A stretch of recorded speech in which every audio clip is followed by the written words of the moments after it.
Recording.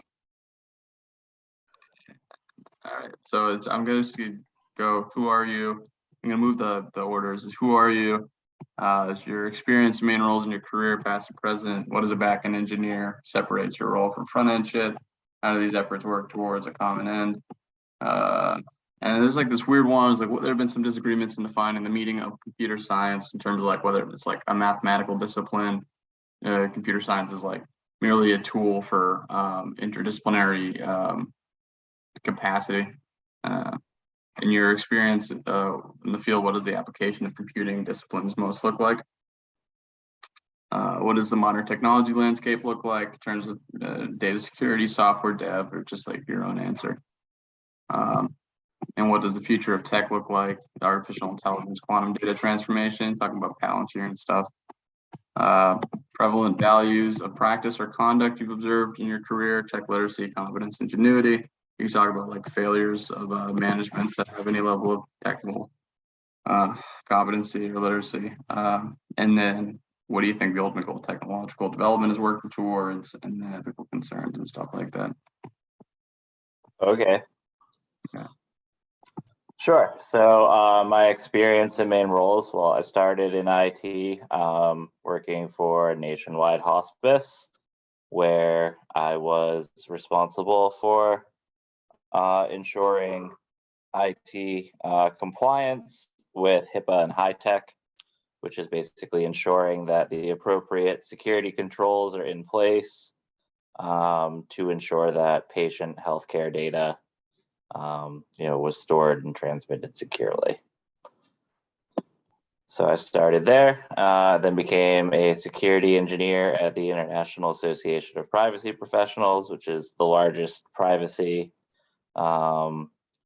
trade group in the world, where basically I was responsible for securing our infrastructure. We had a hybrid environment. So it was a lot of on-prem servers, stuff like that, but we also had a lot of assets up in AWS. So I was responsible for securing that infrastructure, everything from web servers to internal, Active Directory servers, DNS servers, DHCP servers, pretty much your traditional IT infrastructure. And I currently I pivoted right from a more engineering centric role and security role to I now advise companies with in the context of GDPR compliance and complying with global privacy regulations that inherently involve data security, security of data processing, so on and so forth. I would encourage you to look at GDPR. You want to just give a quick word about what GDPR is? Sure. So GDPR is the General Data Protection Regulation, and basically it's the world's first law that regulates how personal data can be used, right? So everything from the rights of consumers, right, in the context of data processing, and just, you as a European citizen now have the ability to go to a company and just be like, I don't want you processing my data for this purpose. Right, which is pretty novel, right? Like right now, the entire internet, at least in the United States, is based on the premise that you get a bunch of free services in exchange for your data. Yeah. Right? But Europe is pretty far ahead of the game in that they recognize that you, Andrew Allman, your data has value, and yet you're not being compensated for that data appropriately. Right? And you have no control over whether or not you actually want your data used in a particular way. What do you think the difference between an American state and a European state would be? It would be an incentive thing where there's too much economic incentive in the United States for us to, or do you think? Yeah, so if you think of Google's and Facebook's and all of that, right, like they're all quote unquote free services, right? The entire internet runs on advertising, right? Like the reason that all these websites are quote unquote free. If you go to CNN.com, for example, there are 300 other websites collecting your data. They're watching everything from what you do look at, what you don't look at. Like, do you pause on a certain ad? because there's like a hot chick, right? Like, and then they'll train their AI to use more hot chicks, to target, your particular demographic. Yeah. So it's pretty ridiculous. How long do you spend on a page? Like, what's your primary focus? Did you click link XYZ? What was special about that? They track everything. Like when you go to a web page, right? Like the analytics teams, they get heat maps of where every user is focusing, right? So they can put ads in different places and sort of track the performance of that. It gets pretty heavy. Yeah, and I understand the incentive as to why we want this information to be able to sell things more effectively. But my question is, presumably this incentive exists in European states too, which begs the question: is it just a failure of technological literacy within the United States legislative No, body? it's a failure of our government, is what it is. We're just corrupt to the core. Seriously, like literally Google, right? Like Google donates millions and millions of dollars to our politicians because Google needs a certain status quo, right? Like they don't want to be regulated. They don't want data protection laws. They don't want any of that because data is what makes them money. Without data, Google was no more. Right. Yeah, that's a bit heavy. We could definitely. Well, it's the truth. It's just Yeah, no, I know, and it's right, but maybe we can pivot back to some more superficial things and sure. make our way into these loaded topics. So you listed your roles as a security engineer for the most part, and this puts you more on the back end side of things. Maybe take a second to explain what a back end engineer is and what might separate you from kind of more of a front end role, and how these efforts either clash or come together towards a common end. Sure. So obviously, they're sort of codependent. So the back end, right, is your databases. It's your back end servers. It's your, if you're up in the cloud, it's your VPCs, right? Your virtual private cloud networks.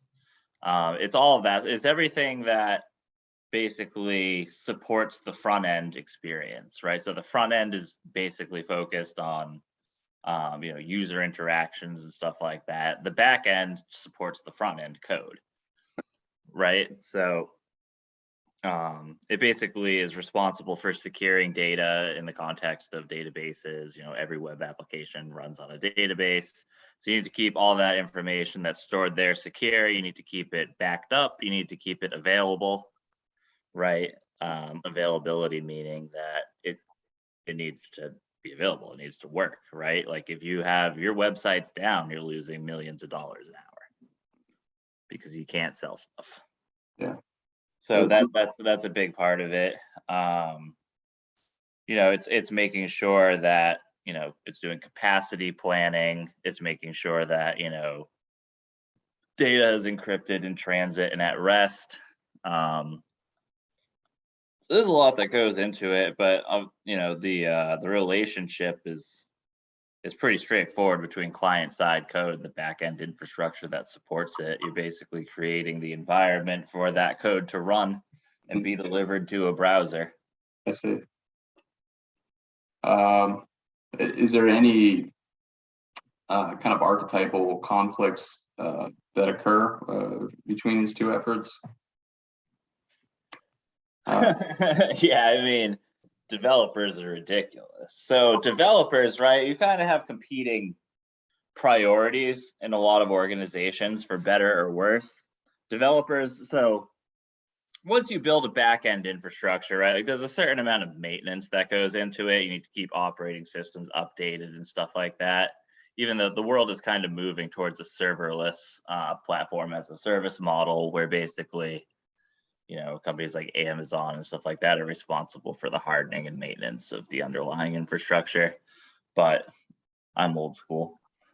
But yeah, so I think there are competing priorities because developers want to work fast, right? They're under the gun. They need to get product XYZ out, or this new feature released, or something like that, right? So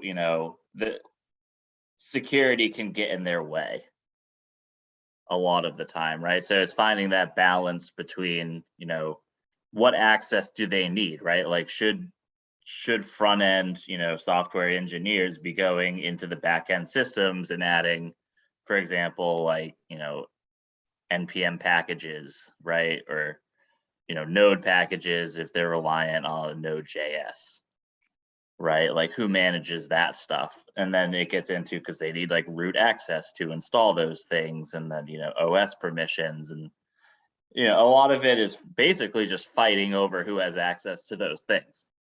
Mhm. Is there any body that's delegated for facilitating or avoiding red tape issues where if somebody needs special permissions to be able to add something that is pertinent to Yeah, the so that's where a change management process comes in, Okay.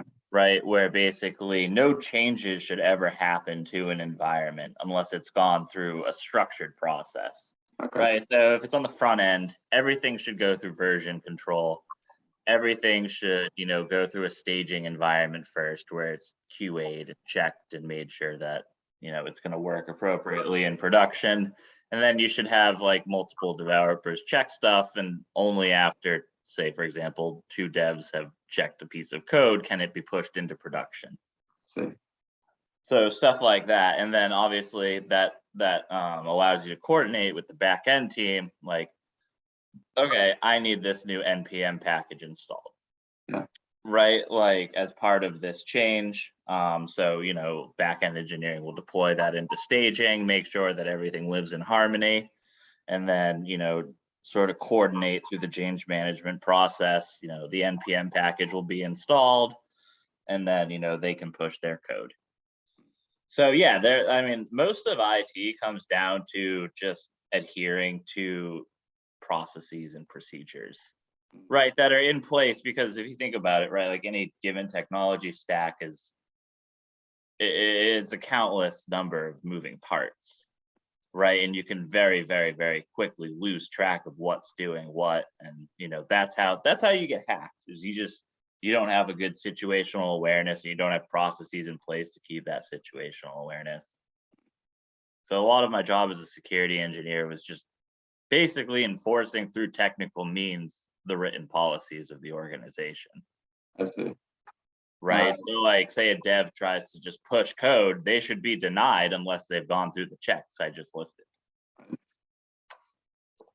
That makes So sense. it's basically programming in best practices to make sure that other people who just don't particularly care as much about security can't undermine your efforts. Or someone who might not understand the implications of what they're doing. Yeah. Uh-huh. So we've talked about a few disciplines within computer science and what roles exist and what the different shapes of a computing background might take in terms of technological development. There's been a lot of disagreement in the past of what computer science really is more so computer centric towards broad end, or whether or not it's kind of a computational basis for either mathematical disciplines or different hard science disciplines, where computer science is more of a tool to facilitate other technological progressions in different fields. In your experience in the field, what does the application of computing and computing disciplines most look like? So, it's a tough question for one. Right. I'm sorry. Answer however you like. There's no wrong answer. No, I understand. I'm just thinking about it. Like, I don't know. Rephrase it. What is? Oh, I don't want to say something sappy like what does computer science mean to you, but what do you think the contemporary model of computing discipline looks like? What does that skill set most aptly take shape? What does it most resemble? Computing is so ubiquitous now that computing can be used to further any particular initiative that you care to apply it to, right? I I like to think of computing as, so back in like the Industrial Revolution, right? Like humans overcame their physical limitations, right? Through like the steam engine and stuff like that, right? Like what computing is now, and the human race, right? Like it just took off like a rocket, our progress, right? Because we overcame the limitations of our physical strength. Yeah. Right. What computing is now doing is, and in the Industrial Revolution, right, it touched all aspects of life, right? We got the car, it's just, yeah, like the fact that you were a puny human didn't really matter anymore, and humans took off. Are we seeing something analogous in terms of human intelligence, where it wouldn't be? Yeah. So we are no longer, right. Computer science is allowing us to overcome the limitations of our human mind. Mm. Right, the same way that the Industrial Revolution and the progress made there allowed humans to overcome our physical limitations, right? Like, you have products like Palantir and stuff like that allow you to, now you can find a needle in a million haystacks in a split second, right? So, we're finally getting to the point where the only limitation to computer science, right, is literally physical nicks can't take in data fast enough. Right, like that's where we're at with computer science now, is literal, and that's where you get into the quantum computing and stuff like that, right? Yeah. Where we're the entire, I think my point is that computer science is about leveraging technology to overcome the limitations of the human brain. It's interesting. I think we are not quite. I think we're a bit at odds with still how technologically advanced we become, and the technological capacity in overcoming human minds, how overshadowed we are by our technology. I don't think we're really in a place to be leveraging it towards anything responsibly. But you mentioned something about Palantir, and I think we'll touch on that a little bit, because there's a lot of interesting stuff going on within that company, and efforts similar to it. But it's a good segue into the next kind of question. What does the modern technology landscape look like as of right now? Whether that's data security, software development, anything that basically the common trend as of right now. Distributed computing. And I also think the access to technology, right? And right now you have AI creating AI. Yeah. Right? So it's going to accelerate incredibly fast. Yeah. Right? Because, everything that we do builds on itself now in the context of computer science and sort of, where technology is heading. But if I had to pick a few words to describe the technology landscape, I would say that it's still highly insecure. Right. And, that's for one reason or another. A lot of it is just laziness, or just IT security can be hard, right? There's a lot of people out there, they purport to know what they're doing and they don't. Mm-hmm. I think if you look over in Europe, right, like we discussed the GDPR a little bit like that's an enormous part of the technology landscape, right? Because it's a competing force, right? Because if you want technology to continue to accelerate the way that it is, you need to be feeding it data, right? Like you need more and more data ingested by AI and systems like that. But at the same time, how do you know that, the data that you're feeding was collected legally, right? Like do you have consent to use someone's data for that purpose? Right. So, a big part of the GDPR is you have to get consent from an individual before, you can use their data for purposes XYZ. And if you want to then use that data for a different purpose, right, than what you initially disclosed the purpose to be, then you need to get reconsent. So how do you do that, right, in a world where basically data is sold on the open market?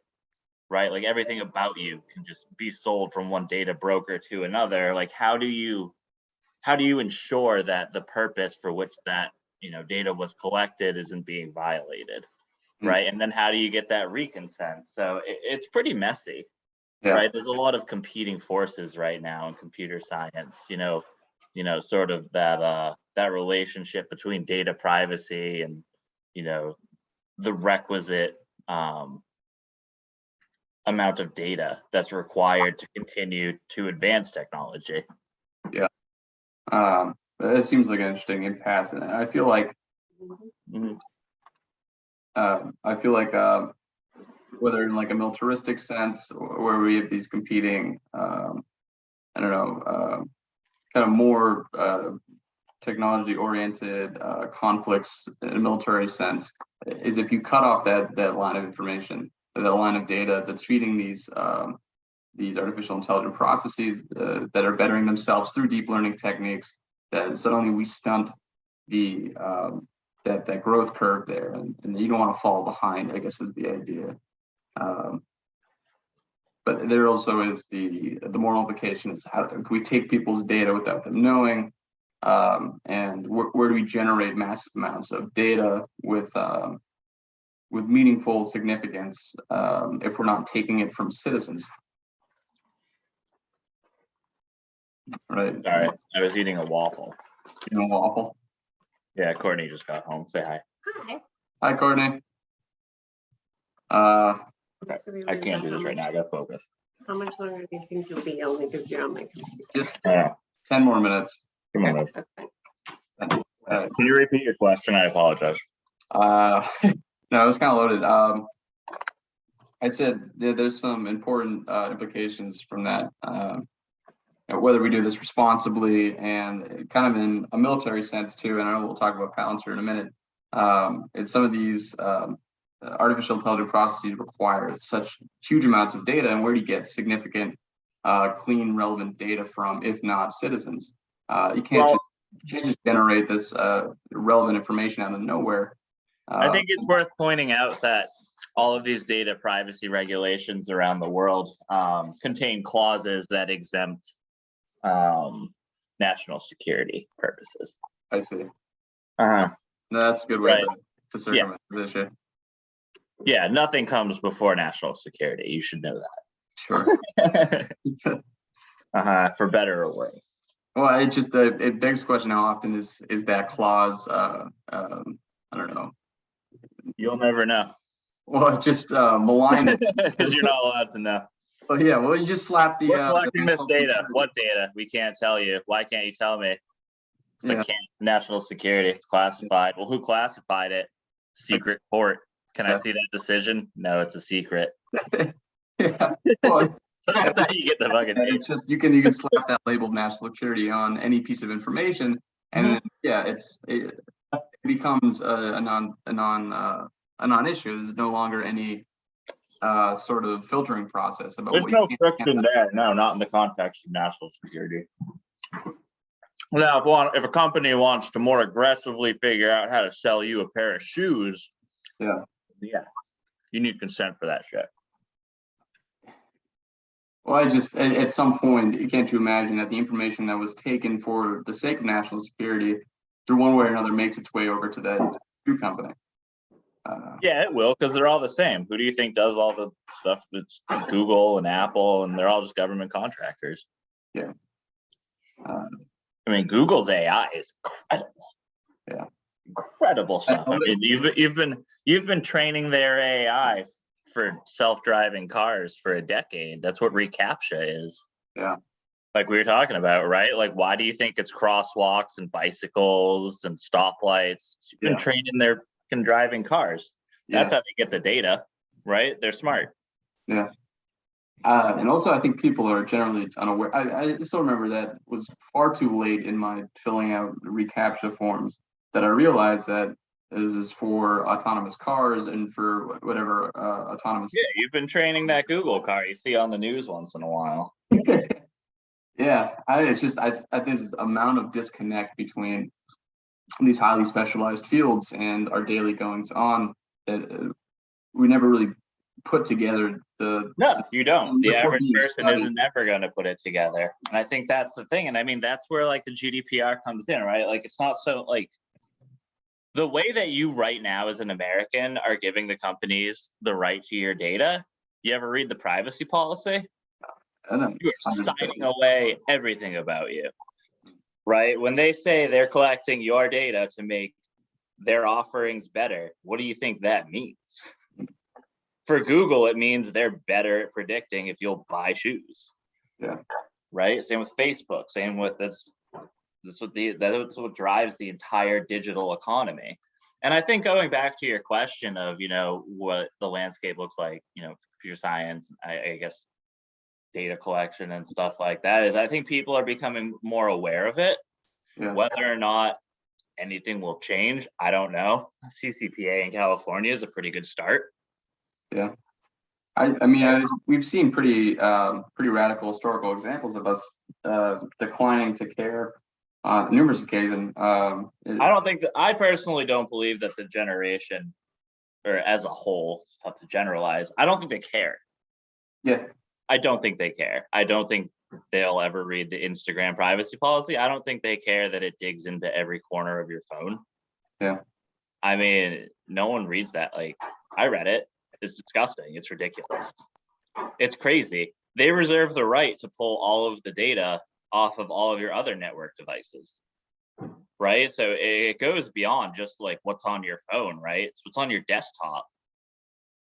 They have that reach. How do they have that technological scope? I can't imagine that there's any sophisticated way that your desktop apps are talking to Instagram. TCP IP, bud. It's just fucking pinging at each other.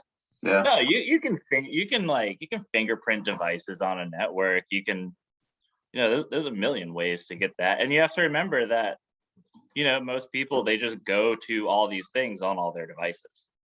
Yeah. Right. So like Instagram, for example, Instagram and Twitter, and open up any given website, anything that has nothing to do with Twitter, right? Just any website. I can promise you'll see Facebook, you'll see Google, you'll see Apple in a certain case, you'll see Twitter, you'll see Pinterest in the network tab. Yeah. Right. So it doesn't matter really what, and the thing is it's so ubiquitous that it doesn't really matter. So basically, if you can combine that data, right? So if you use the internet on any given device, right, you're going to either be logged in and there'll be a cookie, right, that identifies you. Or if you don't have a Twitter account, they'll just give you a Twitter ID. They don't particularly care if you have an account or not. You still have a cookie with a key value pair that identifies you, right? So, cookie value, ABC 1, 2, 3, like shoes, swimming, long walks on the beach.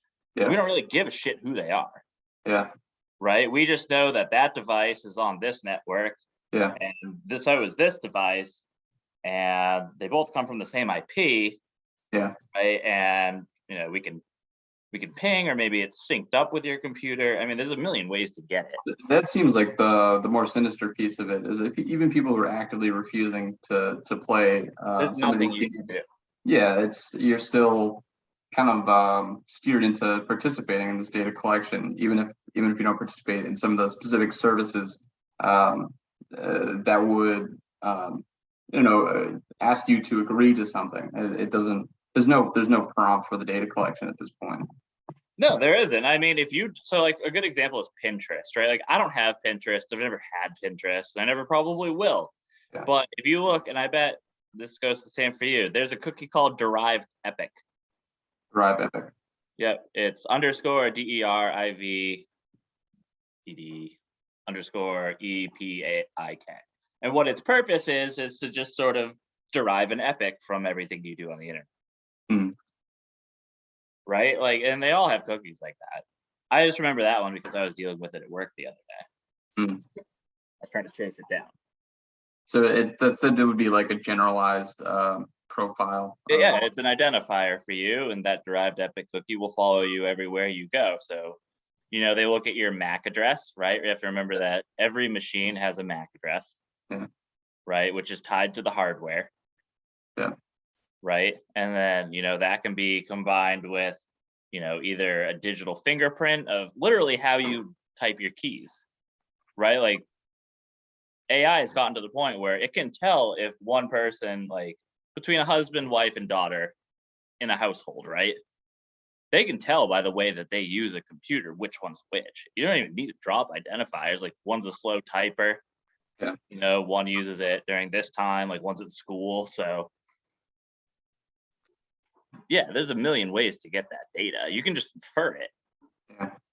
Right. And you know, the big thing about AI is that it allows you to draw connections from pieces of disparate data that your puny human mind would have never thought possible. For example, the number one indicator that AI found of whether or not someone will pay their bills on time is how charged they keep their cell phone. But Think about that shit, right? This would be like the battery level. Yeah, so level. people who let their phone get to a much lower battery level are far more irresponsible, don't pay their bills on time, and a much higher credit risk. Huh. Now, you would have never thought of that, but to AI, it's clear as fucking day. Yeah. Yeah, it's So that, I mean, it's not so much in the blatant tracking and whatnot. It's what's being inferred about you. yeah. See, I think that poses another difficult issue too. Is that, you know, obviously things that are not intuitive to us is like if we allow some of these more not even quite machine learning, but deep learning techniques where there's little supervision as to the process getting better and getting smarter and creating these inferences. If they start making decisions and we have little insight as to their decision making process, it's not only I don't even know how the decision got made. exactly, and how do we reconcile Built that? on decisions that we don't know how those decisions were made.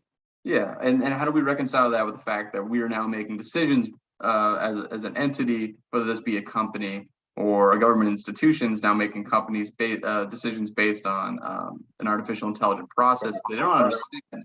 So how do we Sorry, I got another work call. Okay. Do you have enough to go on? I can follow up in like a minute.